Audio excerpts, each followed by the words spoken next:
She never raised her hand. She didn't have to. Some mothers control with rage, others control with silence. A silence so precise, so surgical, that a child learns to read it like a weather forecast. A shift in her mood before she even speaks. A held breath before the words even land.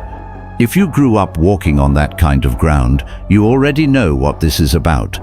In the next 30 minutes, you'll see the hidden signs of a narcissistic mother, the role she forced you to play as a child, and, through Carl Jung's theory of the shadow, exactly how that wound still runs your adult life without you knowing it.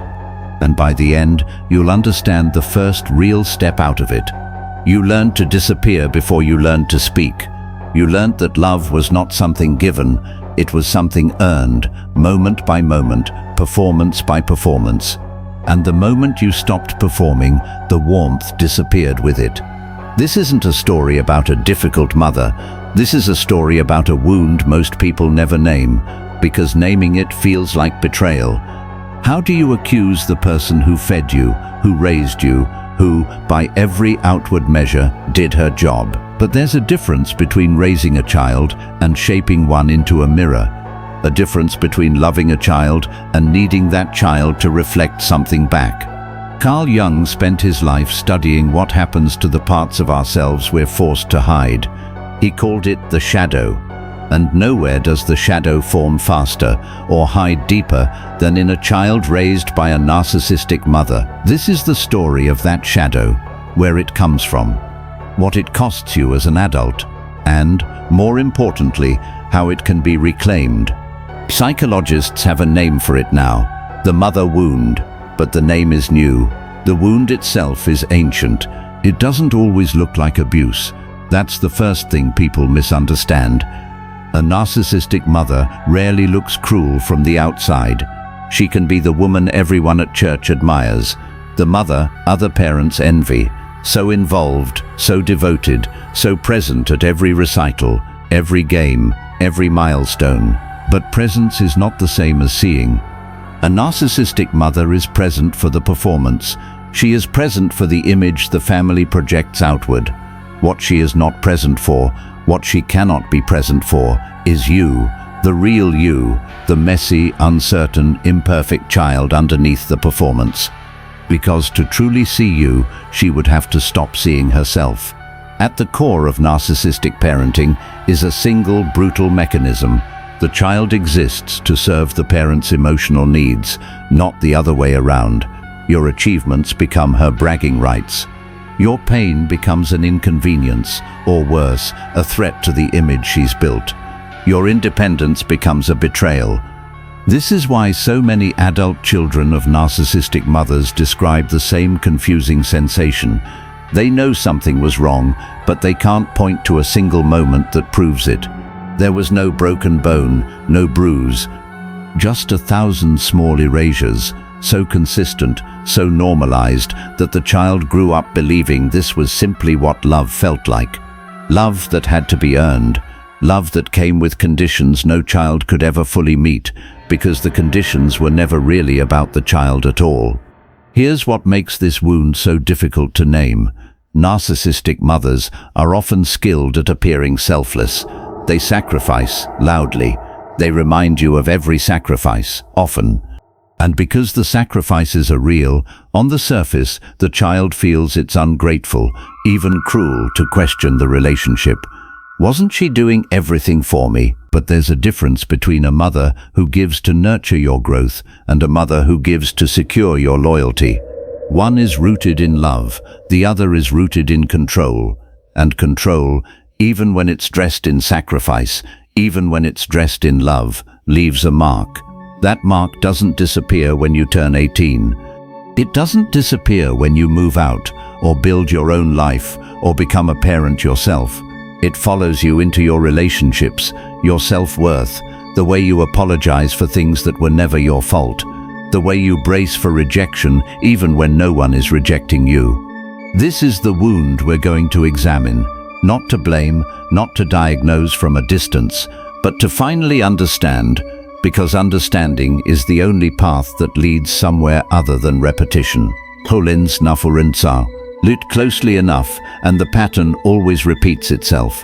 Not in dramatic scenes, in small, everyday moments that one by one seemed too minor to question. The first sign is conditional attention. Affection that appeared only when you performed well, a good grade, a compliment from a relative, a moment where you made her look good in front of others, and attention that vanished, replaced by coldness or irritation the instant you needed something purely for yourself. A narcissistic mother's warmth was never random. It was a reward system, and you learnt its rules faster than you learned to read. The second sign is emotional inversion. In a healthy family, the parent manages the child's emotions. In this dynamic, it flips. You became the one managing hers. Her moods dictated the temperature of the house. You learned to scan her face before you spoke, to measure her tone before you asked for anything. You became fluent in a language no child should have to learn, the language of another adult's emotional weather. The third sign is comparison as control. Maybe it was a sibling, maybe it was a cousin, a neighbor's child, a stranger's story she'd bring up at dinner. Why can't you be more like? Wasn't really about the other child. It was a tool, a way to keep you reaching, permanently unsatisfied with who you already were. Because a child chasing approval is a child who stays close, stays obedient, stays useful. The fourth sign is the public versus private split. In front of others, she was warm, generous, proud of you, sometimes almost theatrically so. Behind closed doors, that same warmth could disappear in seconds, replaced by criticism, silence, or contempt. This split taught you something dangerous, that people are not what they show the world. That love can be a performance. And if love can be performed, how do you ever trust it again?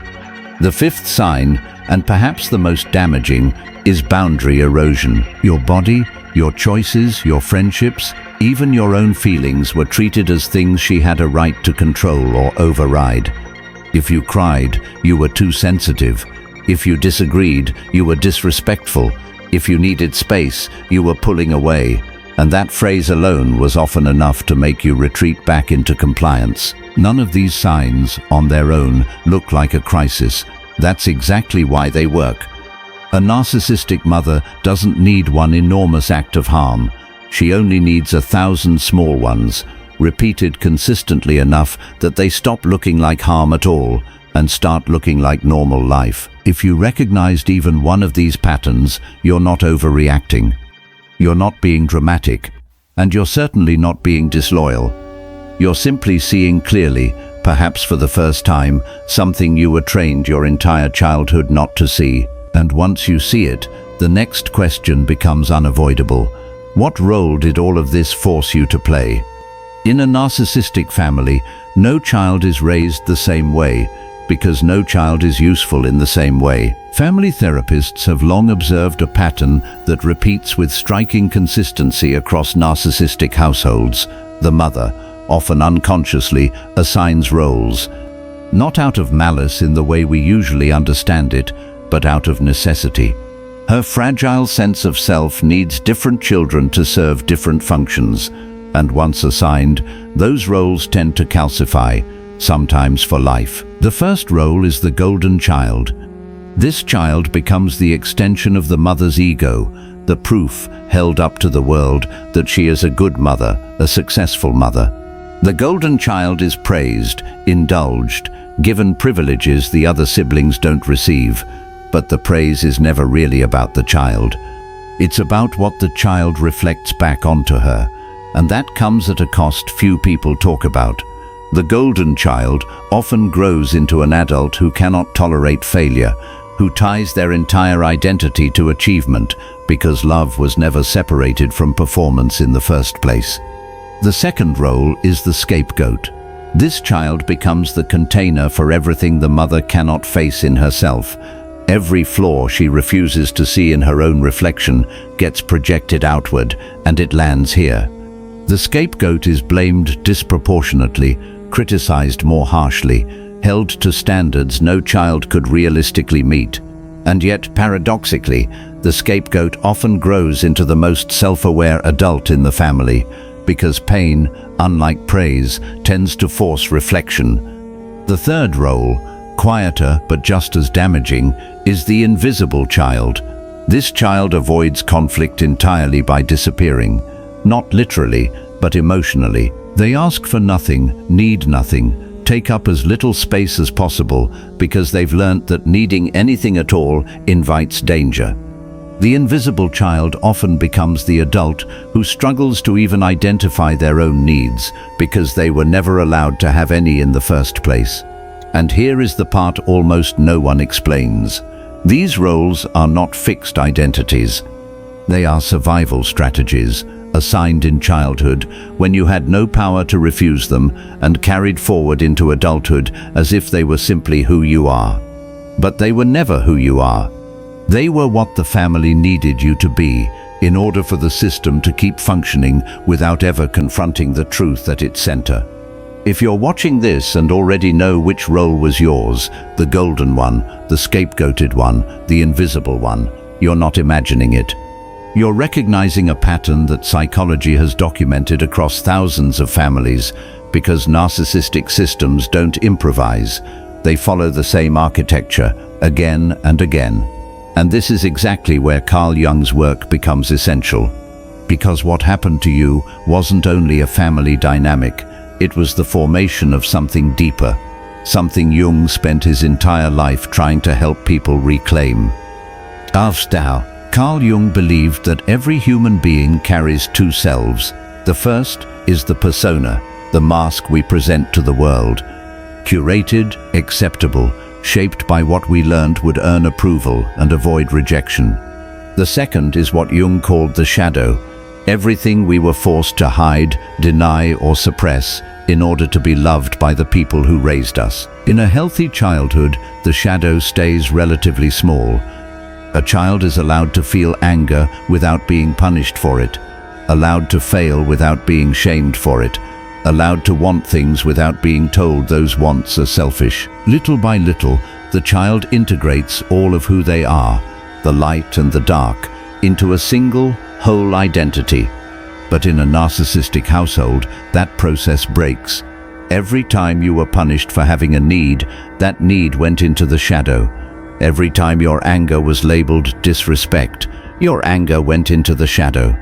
Every time your sadness was met with irritation instead of comfort, your sadness went into the shadow. Piece by piece, entire parts of who you actually were got sealed away, not because they were wrong, but because expressing them was too dangerous in a house where only one person's emotions were allowed to take up space. Jung had a warning about this process, one that applies with unsettling precision to what you experienced. What we don't face in ourselves, we're forced to face in the world around us instead. The shadow doesn't vanish simply because it's hidden. It goes underground. And from underground, it begins to run the show, quietly shaping your choices, your relationships, your fears, without you ever realizing the hand behind the wheel. This is why so many adult children of narcissistic mothers describe the same haunting sensation, a sense of not fully knowing who they are outside of what others expect from them. Not because something is broken in them, but because an entire part of their identity was never allowed to develop in the first place. It was exiled before it ever had the chance to grow. Jung also observed something else, something that reframes this entire story. The shadow is not evil. It is not something to be ashamed of. It is simply unlived life, the anger you were never allowed to feel, the needs you were never allowed to voice, the boundaries you were never allowed to set. All of it still exists inside you, waiting, not to destroy you, but to finally be integrated. This is the turning point most people never reach because they were taught from the very beginning that certain parts of themselves were unacceptable. But Jung's entire body of work exists to prove otherwise. The parts of you that were exiled are not your weakness. They are the very thing you need to reclaim in order to become whole. Here's what Jung understood better than almost anyone. The shadow doesn't stay buried, it leaks. And it leaks in ways most adults never trace back to their childhood at all.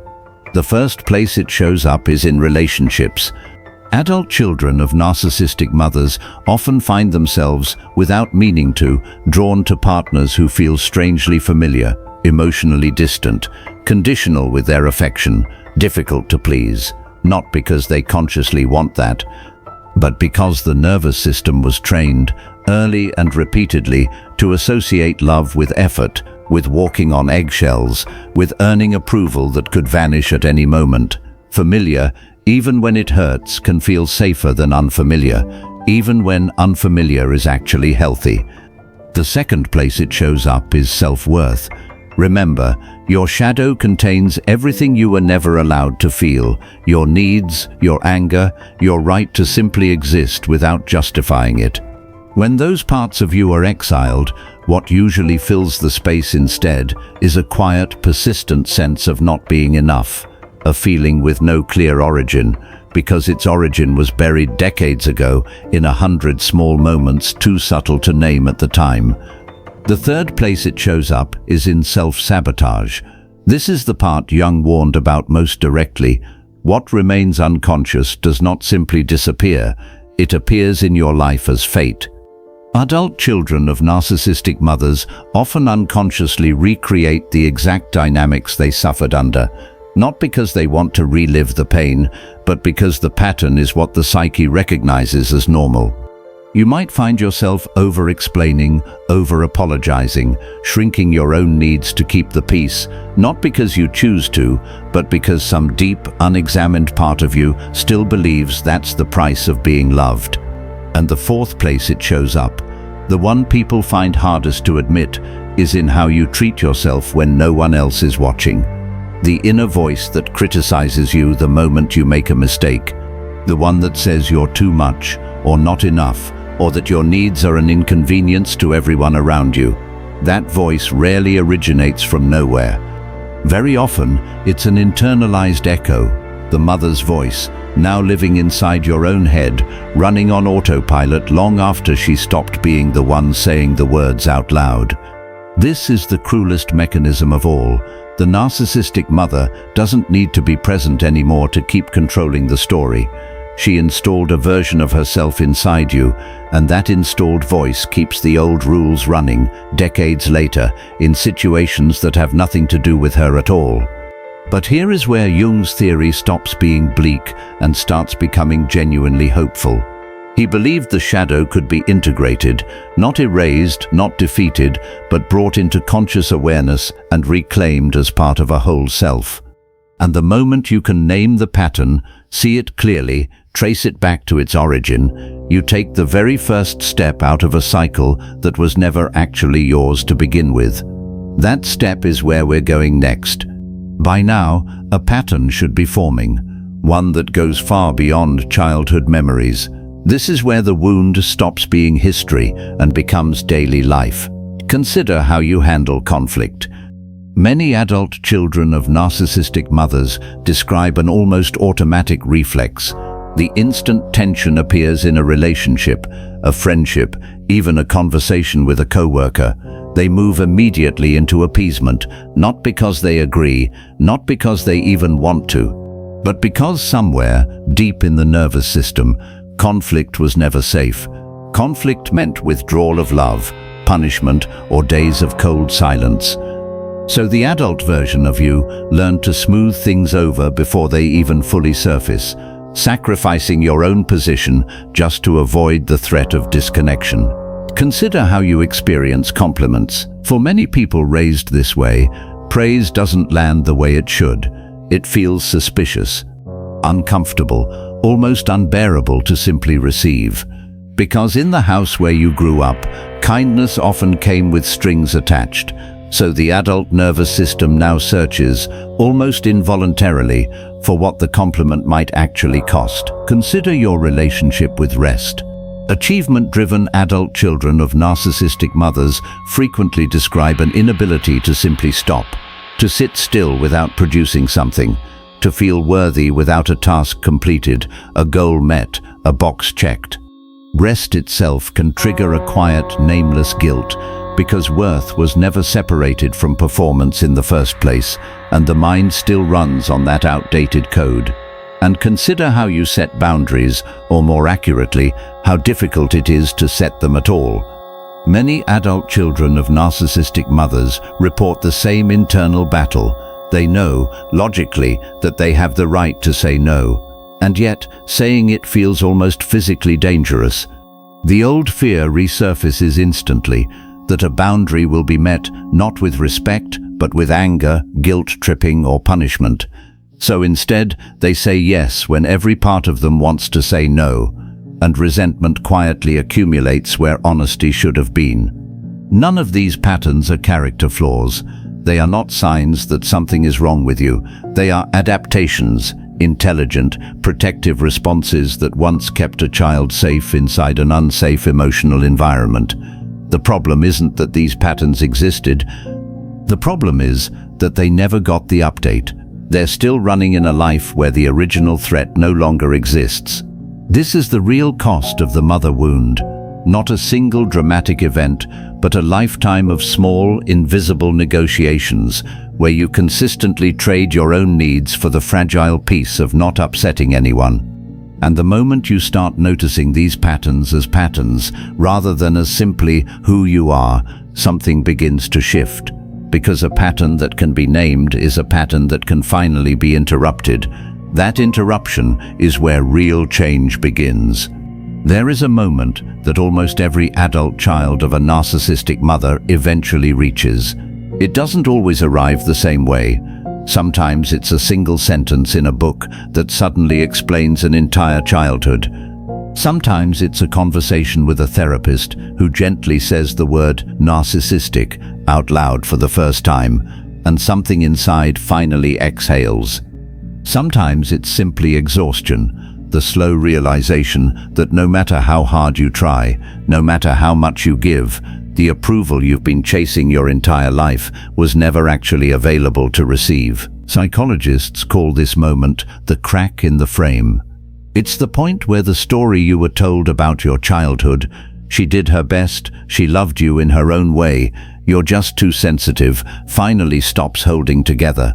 And underneath that story, for the first time, you see what was actually there. This moment is not comfortable. It rarely feels like relief at first. More often, it feels like grief, a strange, disorienting grief for a mother who in some ways was never fully available to grieve for, because the loss isn't a person, it's an idea. The idea of the mother you needed, the one who existed only in the moments she was performing for an audience, never quite arriving for you alone. And alongside that grief, there is often anger, sometimes the first real anger you've ever allowed yourself to feel toward her. This anger can be terrifying, because you were trained your entire life to believe that anger toward your mother made you the villain of the story. But Jung would say something very different. He would say this anger is not a betrayal. It's the shadow finally speaking, the part of you that was silenced for decades, finally given permission to exist. This is the crack, and it is necessary, because you cannot integrate a wound you refuse to see. You cannot reclaim parts of yourself you're still busy defending your mother against. The crack is not the end of the story. It's the doorway into the only part of the story that was ever actually yours to write. Here is what's important to understand about this moment. Recognizing the pattern does not mean you have to hate her. It does not mean you have to cut her off, confront her, or rewrite your entire relationship overnight. Some people choose distance. Some people choose boundaries within continued contact. Some people choose no contact entirely. There is no single correct path, only the path that allows you to stop abandoning yourself in order to keep the peace with her. What matters is not what you decide to do about the relationship.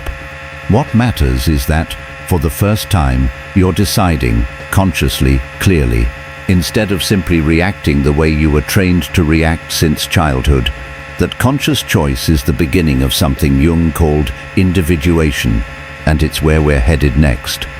Jung called it individuation, the lifelong process of becoming who you actually are, rather than who you were shaped to be in order to survive. For someone raised by a narcissistic mother, individuation isn't just a psychological concept. It's the literal path out of a story that was never yours to begin with. The first step is naming the shadow without judgment. Not "I was broken," but "I was shaped by conditions I didn't choose, and now I get to choose differently." This distinction matters more than it seems. Shame keeps the old pattern running. Clarity is what finally interrupts it. Every need you suppressed, every anger you swallowed, every boundary you were never allowed to set. These are not flaws to fix. They are simply unlived parts of you, waiting to be acknowledged. The second step is learning to tolerate discomfort without abandoning yourself. This is harder than it sounds. For years, your nervous system learned that other people's disapproval was dangerous, so dangerous it was worth sacrificing your own needs to avoid it. Individuation means slowly, deliberately practicing something radical, staying present with someone else's disappointment without immediately collapsing into appeasement. It means letting a boundary land, even when the old fear screams that it will cost you everything. The third step is separating love from performance. This might be the deepest rewiring of all. You were taught that love had to be earned through achievement, compliance, or emotional labor. Individuation means practicing the opposite, allowing yourself to be cared for, or to simply exist, without producing anything in return. It feels unfamiliar. Sometimes it even feels wrong. That discomfort isn't a sign you're doing it incorrectly. It's a sign the old rule is finally being challenged. The fourth step is grieving the mother you needed, not just managing the mother you have. This grief is often skipped entirely because it's easier to stay busy analyzing the dynamic than to sit with the loss underneath it. But Jung believed that what remains ungrieved stays unconsciously alive, quietly steering your choices. Allowing yourself to fully feel that loss, even just once, even just privately, is often what finally allows it to stop running the show. And the fifth step, the one Jung considered essential to the entire process, is reclaiming the parts of yourself that were exiled, the anger you were never allowed to express, the needs you learned to silence, the version of you that existed before you learned love was conditional. Individuation doesn't mean becoming someone new. It means finally becoming who you already were, underneath everything you had to hide in order to survive that house. This process is slow, it is not linear, and it rarely happens simply by watching a single video. But it begins exactly where you are right now, with recognition, with naming what happened clearly enough that it stops feeling like your fault and starts feeling like a pattern you finally have the power to interrupt. The wound was not your doing. The healing from here forward is entirely yours to claim. If you recognized yourself somewhere in this video, in the silence, in the roles, in the voice that still critiques you when no one else is around, you are not alone, and you are not broken. You were simply shaped by a system that was never built to see you. And systems, no matter how deeply they're embedded, can be rewritten. Jung spent his life studying the parts of ourselves we're forced to hide, not to condemn them, but to prove something far more hopeful, that wholeness is always possible, even for the parts of you that spent decades in exile. The shadow is not your enemy, it's simply the unlived half of who you are, waiting for permission to finally exist. That permission starts with you. If this video helped put language to something you've carried for a long time, consider subscribing. This channel exists to keep exploring the psychology of narcissism through Jung's framework, the patterns most people never get explained clearly, and the path back to yourself underneath them. And if you recognized your own story in any part of this, the golden child, the scapegoat, the invisible one, leave a comment. Sometimes just writing it down, seeing it in your own words, is the first real step out of the silence. Thank you for spending this time here. Whatever role you were given, whatever wound you're still carrying, you get to write what happens next.